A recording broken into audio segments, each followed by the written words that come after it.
नमस्कार विद्यार्थियों, आपका स्वागत है हमारे चैनल ए बायोलॉजी जोन में। आज हम चर्चा करेंगे जीवन की उत्पत्ति, रासायनिक विकास से जटिल कोशिकाओं तक का सफर, ओरिजिन ऑफ लाइफ पर। क्या आप जानते हैं कि जिस ऑक्सीजन के बिना जिसके बिना हम आज एक पल भी जिंदा नहीं रह सकते, वही ऑक्सीजन अगर आज से 4 अरब साल पहले पृथ्वी पर मौजूद होती तो शायद जीवन की कभी शुरुआत ही नहीं हो पाती। बिल्कुल सही कह रहे हैं आप। ये सुनने में बड़ा अजीब लगता है ना? हाँ, बहुत अजीब लगता है। लेकिन सच यही है। जीवन की शुरुआत के लिए सबसे पहले और सबसे जरूरी शर्त यही थी कि ऑक्सीजन वहां ना हो। तो आज की इस गहन चर्चा में हम समय में बहुत पीछे जा रहे हैं, लगभग 3.5 से 4 अरब वर्ष पूर्व, उस रहस्यमय सफर को डिकोड करने के लिए जिसने निर्जीव रसायनों को धड़कती हुई कोशिकाओं में बदल दिया। और मैं बता दूं कि ये एक ऐसा सफर है जो विज्ञान के हर छात्र को रोमांचित करता है। हमारा मुख्य उद्देश्य सिर्फ ये जानना नहीं है कि क्या हुआ, बल्कि ये समझना है कि कैसे हुआ, है ना? एग्जैक्टली। कैसे साधारण अकार्बनिक गैसों ने आपस में मिलकर एक ऐसी जटिल यूकैरियोटिक कोशिका का निर्माण कर दिया जो आज हमारे और आपके शरीर का आधार है। हम आज उन पुरानी मान्यताओं को भी परखेंगे जो सदियों तक लोगों को गुमराह करती रहीं। बिल्कुल। और फिर उन ठोस वैज्ञानिक प्रयोगों की गहराइयों में जाएंगे जिन्होंने पूरी दुनिया की सोच बदल कर रख दी।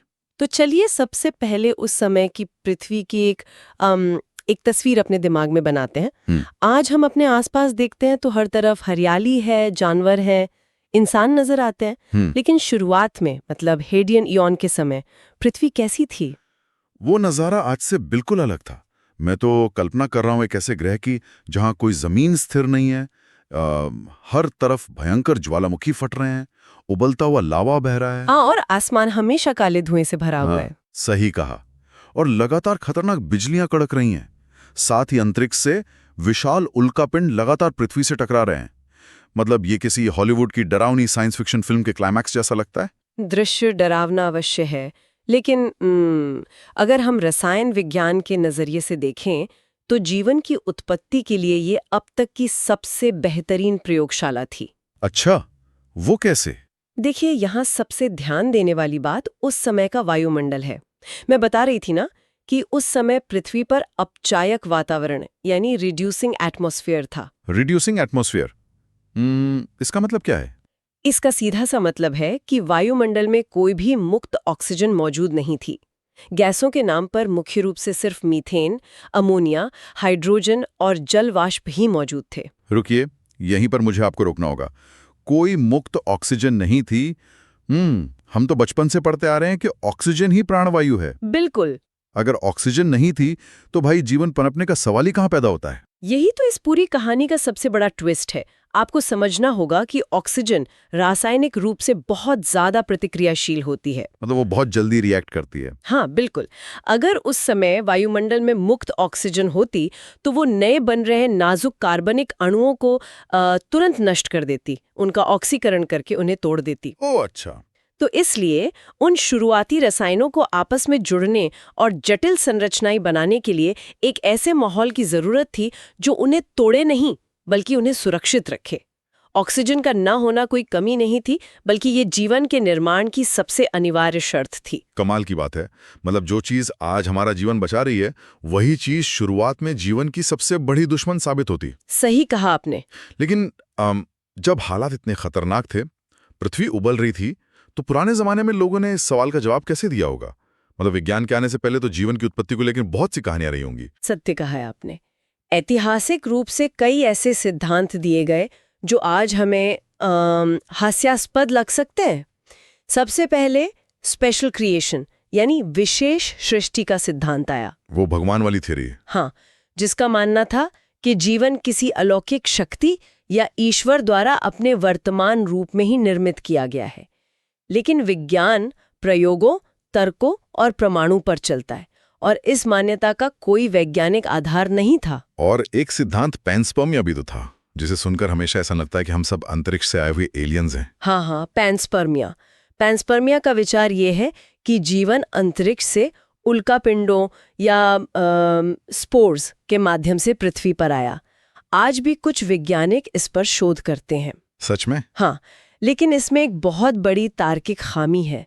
ये सिद्धांत केवल इस बात की व्याख्या करता है कि जीवन पृथ्वी पर स्थानांतरित कैसे हुआ। मतलब ये उत्पत्ति को नहीं समझाता। एग्जैक्टली ये इस मूल प्रश्न का उत्तर नहीं देता कि उस सुदूर अंतरिक्ष में या किसी अन्य ग्रह पर वो पहला स्पोर या जीवन कैसे बना। ये बस समस्या को हमारी पृथ्वी से उठाकर कहीं और रख देता है। हाँ, बात तो सही है। मुझे एक और पुरानी थियरी याद आ रही है, स्वतः जनन या स्पॉन्टेनियस जनरेशन। मतलब लोग सच में ये मानते थे कि अगर आप पसीने से भीगी कमीज को गेहूं के साथ रख दें तो चूहे पैदा हो जाएंगे। हाँ, बिल्कुल मानते थे। और सड़े हुए मांस से अपने आप मक्खियां पैदा हो जाती हैं। मतलब निर्जीव चीजों से सीधे तौर पर जटिल जीवों का प्रकट होना। ये विचार सदियों तक हावी रहा। इसे अंततः महान फ्रांसीसी वैज्ञानिक लुई पास्चर ने अपने प्रसिद्ध स्वान नेक फ्लास्क प्रयोगों से पूरी तरह और हमेशा के लिए खारिज कर दिया। अच्छा, वो टेढ़ी गर्दन वाले फ्लास्क। हाँ, उन्होंने उस टेढ़ी गर्दन वाले फ्लास्क में न्यूट्रिएंट ब्रॉथ को उबाला और दिखाया कि जब तक हवा के जरिए सूक्ष्म जीव अंदर नहीं जाते तब तक उसमें कोई जीवन पैदा नहीं होता। पास्चर ने स्थापित कर दिया कि नया जीवन हमेशा पहले से मौजूद जीवन से ही आता है। लेकिन इससे तो एक बहुत बड़ा विरोधाभास खड़ा हो गया। कैसा विरोधाभास? मतलब अगर पास्चर सही है कि जीवन सिर्फ पहले से मौजूद जीवन से आता है, तो फिर पृथ्वी पर वो सबसे पहला जीवन कहाँ से आया? उस पहले जीव को जन्म देने वाला तो कोई नहीं था। बहुत सही सवाल है, और इसी सवाल ने आधुनिक विज्ञान की नींव रखी। अगर पुराने सभी सिद्धांत गलत थे तो सही जवाब क्या था? यहीं से वैज्ञानिक दृष्टिकोण की असल शुरुआत होती है। तो फिर क्या हुआ? 1920 के दशक में दो बहुत ही शानदार वैज्ञानिक, रूस के A.I. ओपेरिन और ब्रिटेन के J.B.S. हैल्डन ने स्वतंत्र रूप से एक क्रांतिकारी विचार दुनिया के सामने रखा। उन्होंने केमिकल इवोल्यूशन यानी रासायनिक विकास की अवधारणा दी, जिसे हम प्राइमोर्डियल सूप के नाम से भी जानते हैं। प्राइमोर्डियल सूप, मुझे ये नाम बहुत पसंद है। तो क्या उनका ये कहना था कि आदिम पृथ्वी के वे सरल अकार्बनिक अणु जैसे मीथेन, अमोनिया और पानी आपस में प्रतिक्रिया करके कुछ नया बना रहे थे? एकदम सही। ओपेरिन और हैल्डन ने तर्क दिया कि उन कठोर परिस्थितियों में बिजली कड़कने और यूवी किरणों की ऊर्जा का उपयोग करके सरल अकार्बनिक अणुओं ने आपस में रासायनिक बंधन बनाए। अच्छा। और इसके परिणाम स्वरूप जीवन के पहले मोनोमर्स बने, जैसे अमीनो एसिड और शर्करा। ये सब समुद्र के गर्म पानी में हो रहा था, जो धीरे धीरे रसायनों से भरे एक गाढ़े पौष्टिक सूप में बदल रहा था। वाओ! मैं इसे इस तरह से विजुअलाइज करता हूं जैसे ये एक ऐसी विशाल खुली प्रयोगशाला थी जहां बिना किसी वैज्ञानिक के प्रकृति खुद एक रेसिपी तैयार कर रही थी। बहुत बढ़िया एनालॉजी है। आसमान से कड़कती बिजलियां ऊर्जा दे रही थी, ज्वालामुखी तापमान बढ़ा रहे थे और समुद्र एक बड़े बीकर का काम कर रहा था। लेकिन थ्योरी देना एक बात है, उसे लैब में साबित करना बिल्कुल अलग बात। बिल्कुल। 1953 में जो हुआ उसने जीव विज्ञान की दिशा ही बदल दी। स्टैनली मिलर और हैरोल्ड ओरे का वो प्रयोग। मैं हमेशा सोचता हूं कि कोई दो कांच के फ्लास्क के अंदर 4 अरब साल पुरानी पृथ्वी का वो भयानक वातावरण कैसे कैद कर सकता है? क्या वो कांच फटा नहीं? मिलर और उरे का प्रयोग वास्तव में प्रायोगिक विज्ञान की एक मास्टर क्लास थी। उन्होंने बहुत ही सावधानी से एक वैक्यूम सील्ड बंद कांच का उपकरण बनाया। अच्छा, उसमें हवा नहीं थी? नहीं, कोई हवा नहीं थी। उन्होंने एक ऊपरी फ्लास्क लिया जो आदम वायुमंडल का प्रतिनिधित्व कर रहा था।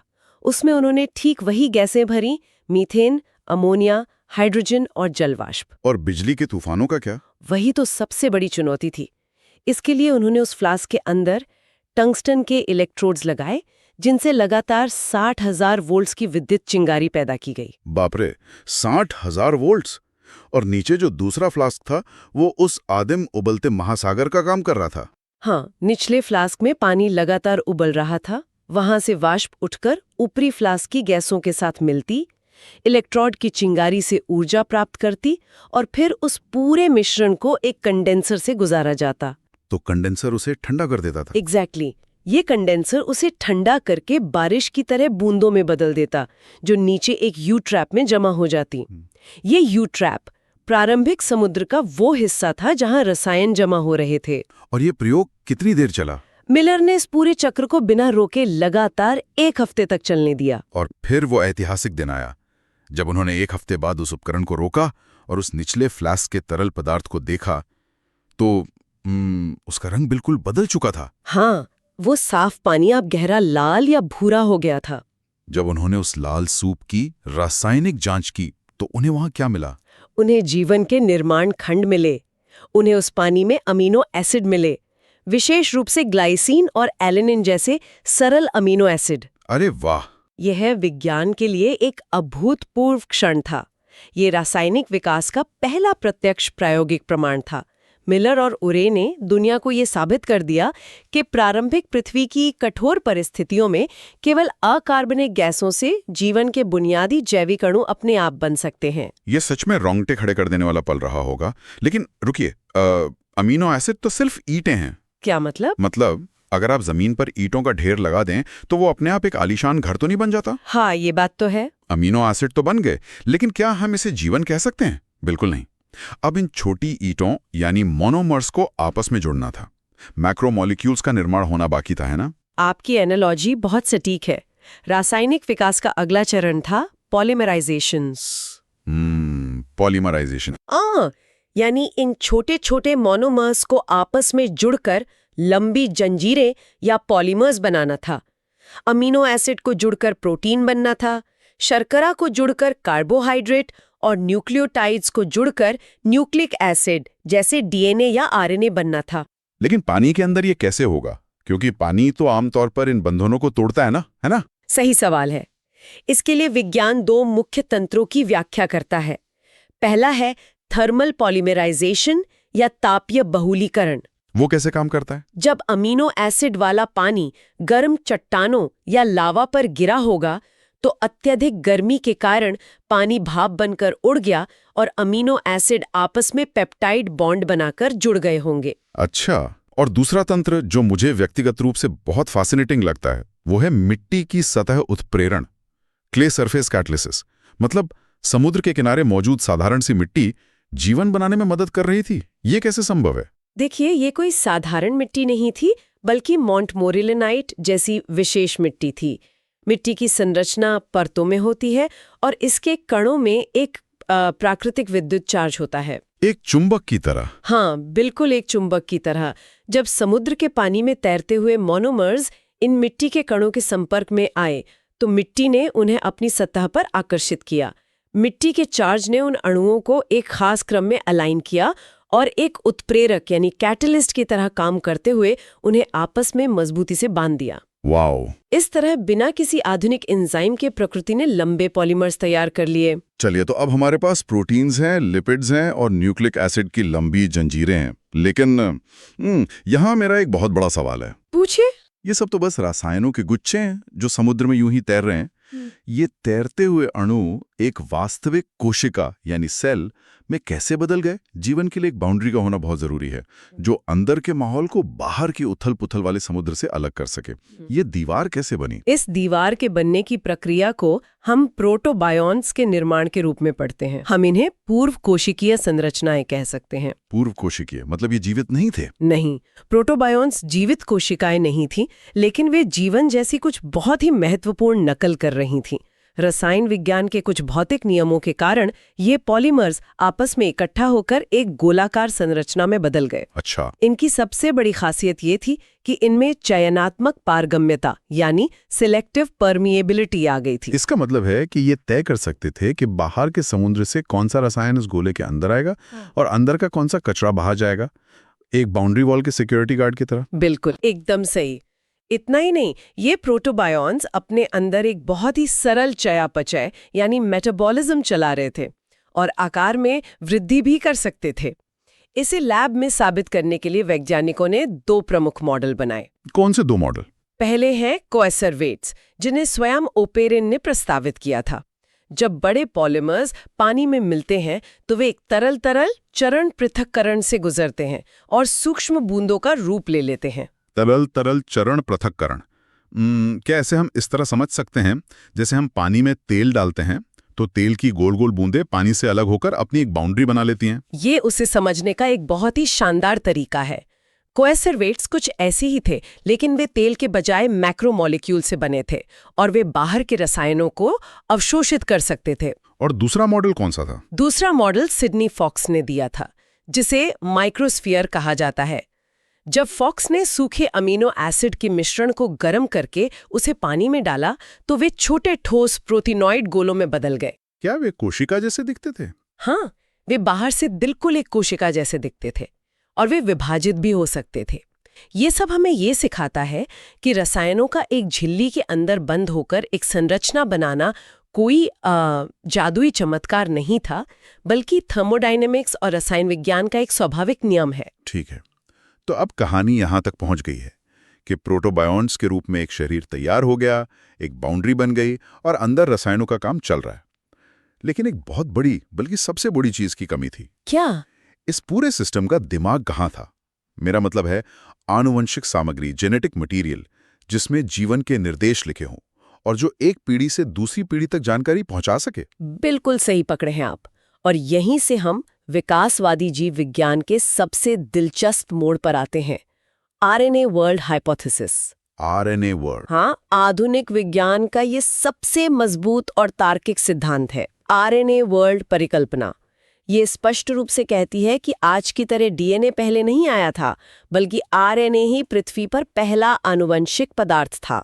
एक मिनट रुकिए, मुझे लगता है यहाँ कई श्रोताओं के दिमाग में बत्ती जली होगी। हमेशा डीएनए को ही जीवन का बॉस माना जाता है। हम हर जगह उस घुमावदार डबल हेलिक्स की तस्वीर देखते हैं। तो आरएनए पहले कैसे आ सकता है? यही तो मजेदार बात है। और मैंने कहीं पढ़ा था कि शुरुआती दौर में आरएनए एक स्विस आर्मी नाइफ की तरह काम कर रहा था। मतलब इसका क्या मतलब है? ये मुर्गी पहले आए या अंडा वाली सबसे क्लासिक समस्या है। देखिए, डीएनए बॉस जरूर है, लेकिन वो एक बहुत ही सुरक्षित और निष्क्रिय बॉस है।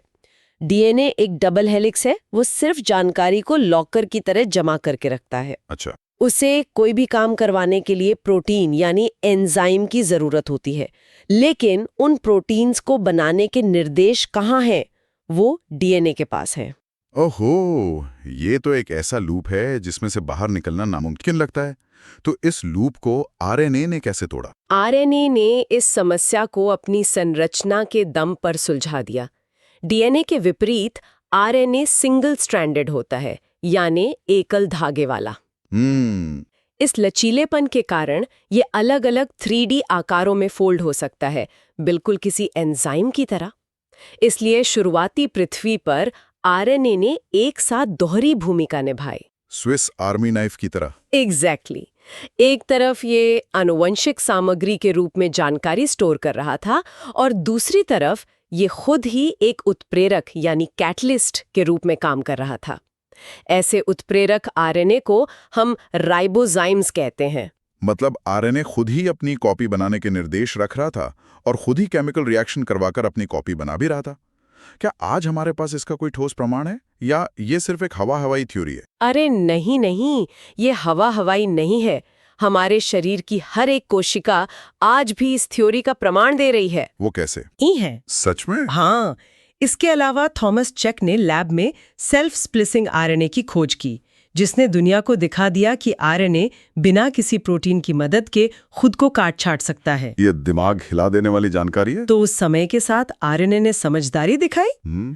उसने अपनी जानकारी को एक ज्यादा सुरक्षित डबल स्ट्रैंडेड लॉकर यानी डीएनए में ट्रांसफर कर दिया और जो मेहनत वाला काम था वो प्रोटीन को सौंप दिया। एकदम सही सारांश निकाला आपने। यहीं से वो नियम बना जिसे हम आज सेंट्रल डॉगमा कहते हैं। आरएनए से अंततः डीएनए और प्रोटीन की दुनिया का विकास हुआ और इन सब प्रक्रियाओं के मतलब प्रोटोबायोन्स और आरएनए के एक साथ जुड़ने से जन्म हुआ पृथ्वी पर पहली वास्तविक कोशिका का। वो पहली कोशिका कैसी थी? क्या वो हमारी तरह सांस लेती थी? बिल्कुल नहीं। फिर से याद करें, वायुमंडल कैसा था? अपचायक, रिड्यूसिंग। एग्जैक्टली। ऑक्सीजन का नामो निशान नहीं था। इसलिए पृथ्वी पर जन्म लेने वाली वो पहली वास्तविक कोशिका अवायवीय यानी अनएरोबिक थी। वो बिना ऑक्सीजन के जीवित रहती थी। और खाती क्या थी? क्योंकि उस समय का समुद्र कार्बनिक अणुओं और पॉलीमर्स के उस शानदार सूप से भरा हुआ था, इसलिए वे कोशिकाएं परपोषी यानी हेटेरोट्रॉफिक थीं। यानी वे अपना भोजन खुद नहीं बनाती थीं, बल्कि वे उस कार्बनिक सूप को सीधे तौर पर सोख कर अपना पोषण करती थीं। एक तरह से वे मुफ्त का खाना खा रही थीं। एक अंतहीन बुफे लगा था और वे बस उसे खाकर अपनी संख्या बढ़ा रही थी। लेकिन प्रकृति का नियम है, मुफ्त की चीज कभी हमेशा नहीं चलती। सही कहा आपने। अरबों साल बीतते बीतते सूप का भोजन खत्म होने लगा। आबादी बढ़ रही थी और संसाधन कम हो गए। अब इन शुरुआती जीवों के सामने एक ही विकल्प था, या तो खुद को बदलो या मर जाओ। और यहीं से चयापचय का विकास, एवोल्यूशन ऑफ मेटाबॉलिज्म शुरू होता है। बिल्कुल। जब अवायवीय परपोषियों के सामने भोजन का ये गंभीर संकट आया, तो इवोल्यूशन ने कुछ जीवों में म्यूटेशन के जरिए नए रास्ते निकाले।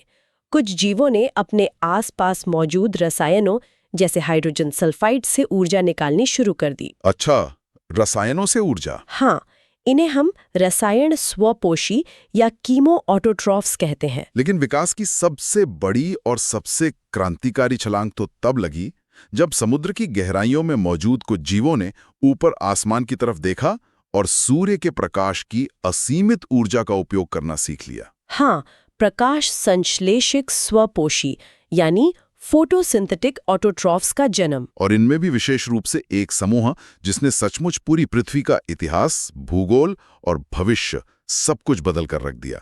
सायनोबैक्टीरिया, जिन्हें हम ब्लू ग्रीन एल्गी के नाम से भी जानते हैं। साइनोबैक्टीरिया की सफलता का राज ये था कि उन्होंने प्रकाश संश्लेषण के लिए पानी यानी H2O के अणुओं को तोड़ना शुरू कर दिया।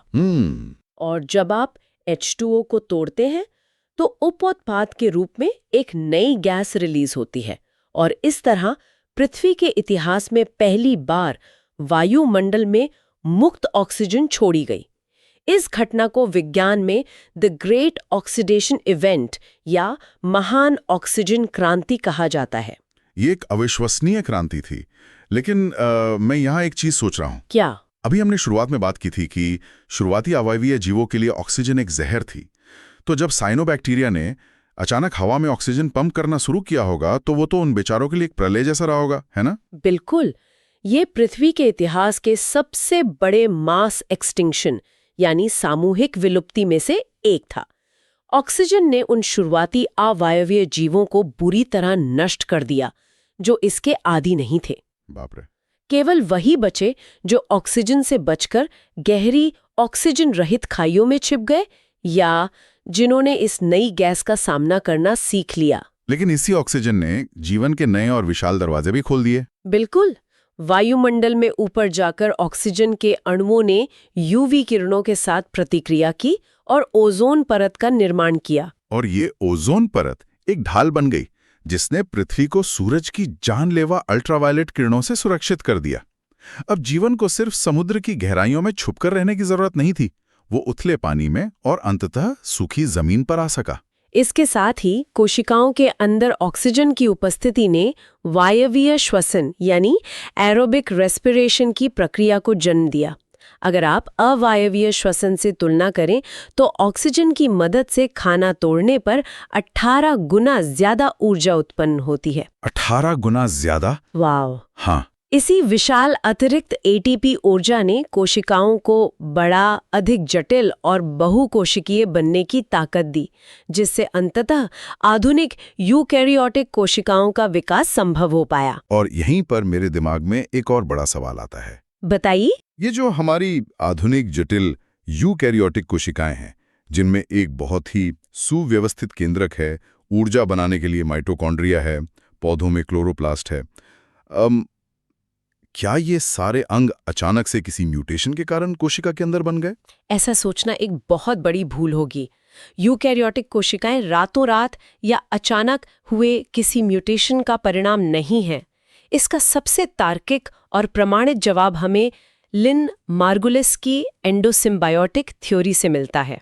Endosymbiotic theory? हाँ, यह थ्योरी कहती है कि हमारी जटिल कोशिकाएं असल में एक सहजीविता या आसान भाषा में कहें तो एक विलय का परिणाम है। विलय मतलब आप कह रहे हैं कि एक बड़ी शिकारी जैसी कोशिका ने एक छोटे ऑक्सीजन का उपयोग करने वाले बैक्टीरिया को निगल लिया, लेकिन उसे पचाकर खाने के बजाय वे दोनों एक साथ मिलकर रहने लगे। बिल्कुल ऐसा ही हुआ था।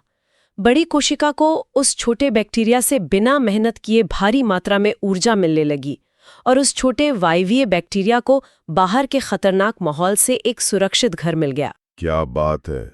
वो छोटा वायवीय बैक्टीरिया जो अरबों साल पहले निगला गया था, आज हमारी और आपकी कोशिकाओं के अंदर मौजूद माइटोकॉन्ड्रिया है। अरे वाह। और इसी तरह जिन बड़ी कोशिकाओं ने प्रकाश संश्लेषक साइनोबैक्टीरिया को निगला, वे बैक्टीरिया क्लोरोप्लास्ट बन गए और वे कोशिकाएं आगे चलकर पौधों में विकसित हुईं। एक पल के लिए रुकिए और इस बात को महसूस कीजिए।